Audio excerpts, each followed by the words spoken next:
Voilà, rebonjour. Aujourd'hui, nous allons faire quelque chose de très important.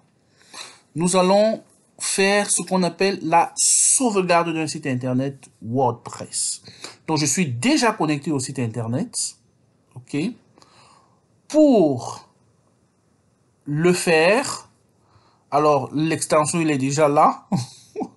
Je pourrais vous montrer dans une autre, si vous regardez dans la liste des vidéos, dans les commandes, dans la description, vous verrez comment on installe une extension.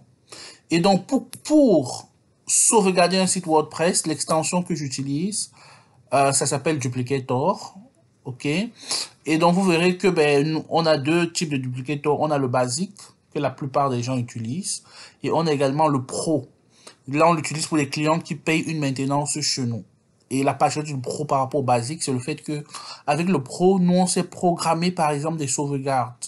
Et bien plus que ça, on sait programmer des sauvegardes qui vont même être sauvegardées dans des dossiers externes au site internet, déjà Google Drive, OneDrive, ainsi de suite. OK? Donc ça, c'est pour le pro. Mais voilà, ici, je vais sauvegarder le site internet avec le basique, qui est Duplicator, tout simplement. OK?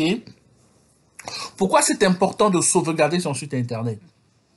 C'est important de sauvegarder son site internet parce que c'est un outil de sécurité. Avec la cybercriminalité et autres, les sites internet peuvent aussi être attaqués, peuvent être hackés et ainsi de suite.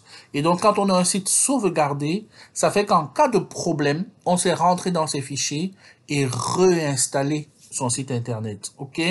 Donc, ici, je vais utiliser Duplicator pour faire la sauvegarde de mon site internet. OK? Et donc, voilà. Et donc, l'outil a déjà été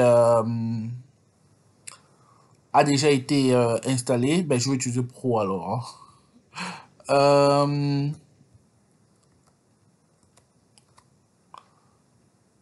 L'outil a déjà été installé.